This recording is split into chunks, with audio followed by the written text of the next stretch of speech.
Take a second and look at the person closest to you. Don't say anything, just look at them. Look in their eyes and try to imagine what they're thinking, what they might be feeling in this very moment. Come up with a single word that might capture that emotion. And don't tell them, hold on to it. We're going to come back. In a world where we're constantly inundated with messages about data and the need for more data, and with enough data, AI can solve all problems and unlock new potential, I often ask myself, are we missing something? Something more fundamental, especially when it comes to understanding each other.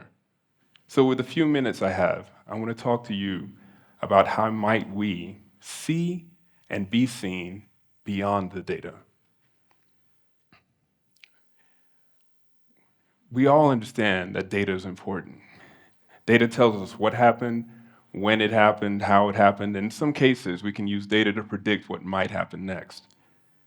But when it comes to understanding why, it takes something else.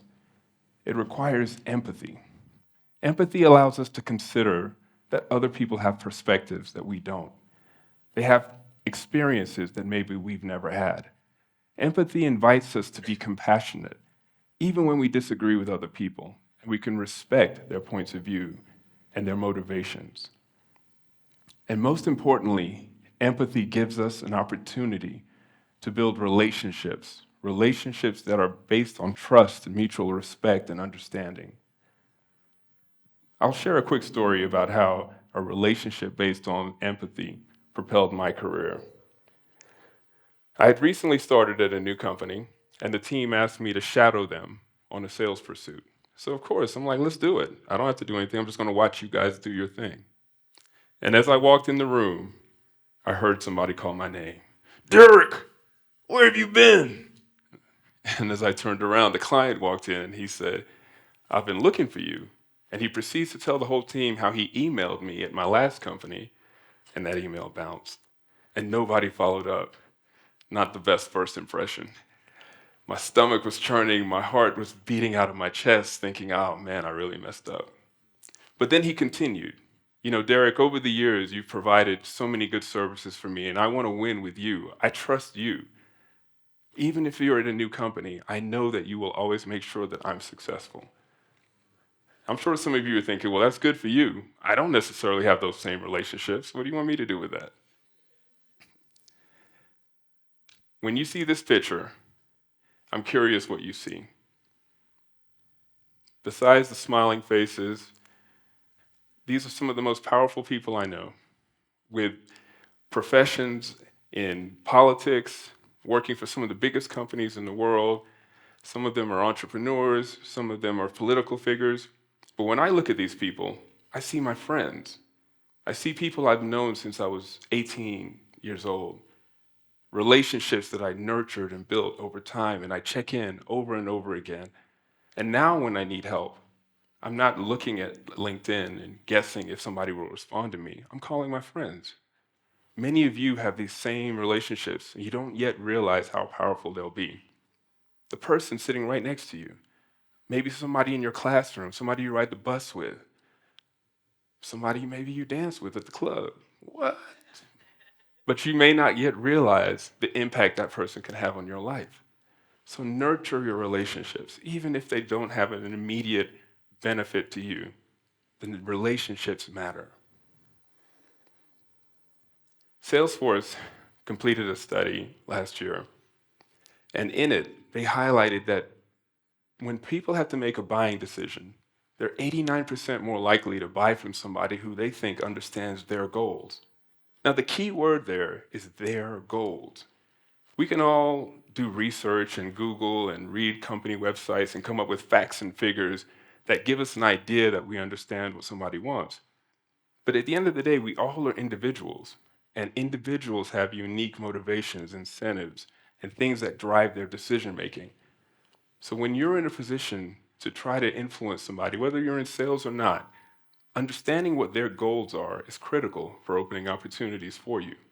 We don't want to be a part of the other stat where people assume every time we come around, we just want something or we're just transactional. We want to be relationship people. Now, to do this, you've got to be quick on your feet. You don't always get an opportunity to plan ahead for an opportunity. So in this case, I was meeting with somebody that was leading procurement for a large pharmaceutical company. And I had done my research. So I walked in and I thought I was amazing, to be honest. I was like hitting all my points. And halfway through the meeting, she gave me the most polite rejection I've ever had in my life.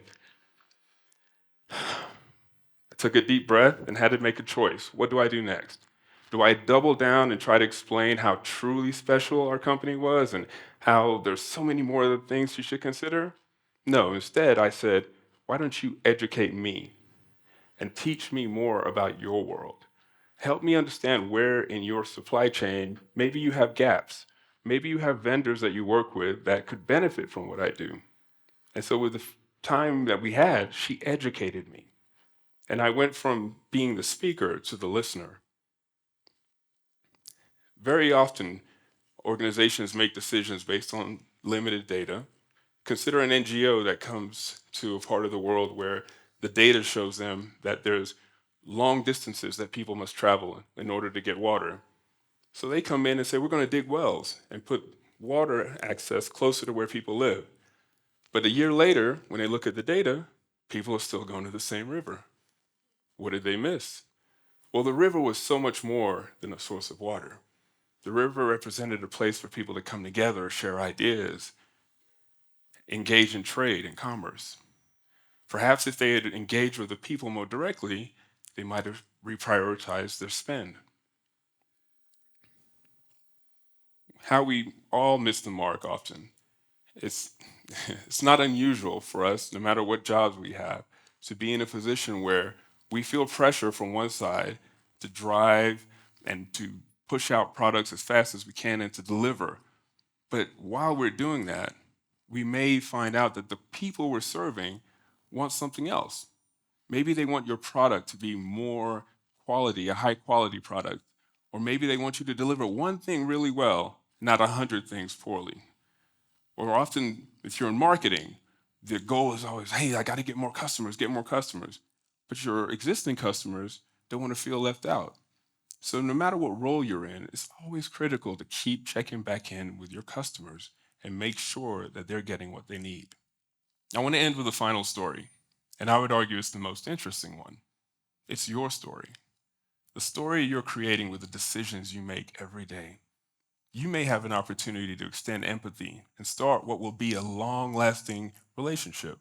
Imagine you're going in for an interview, or you're pitching a big idea to your organization, or maybe even you're pitching your company to venture capitalists. And the day you walk in, it's chaos. Clearly, people are stressed. There's something wrong today. When you go in for your meeting, you have a choice to make. Do you proceed with a plan that you had all along, or do you take a second and ask, how are you doing? Do you want to reschedule? Because clearly something's going on. If you're really bold, you say, hey, I think I can help. I'd roll my sleeves up if I had any and get my hands dirty and see how I can help. Whether or not they accept your offer to help is irrelevant. The key is you demonstrated that in that moment, you were willing to defer your moment to make sure they were successful. Let's take a second and look back at the person you looked at the beginning of our talk and simply say, I see you. And now share that one word that you thought was describing them. I'm curious how many of you actually got it right. Whether you got it right or not, it's a constant reminder that when we engage with other people, it's very difficult to assess what they're thinking or feeling with a single data point. Real relationships require active listening, engagement, asking that second, that third, that fourth question. So as you leave, remind yourself you can't really know what somebody's going through or thinking just by looking. But as you build those relationships and they start to invite you in and share with you the many things that they aspire to, the challenges they have, be the person that brings them resources, even if it's not you. Connect them with your network so they can be successful. And ultimately, one day you'll find chances where you are the right answer for them. And when you do, you can frame yourself, your services, your products, the things you have to offer inside of their goals. And ultimately, it'd be easy for them to choose you. Everybody wants to be seen. And when you allow a person to be seen, then they too can see you. Thank you.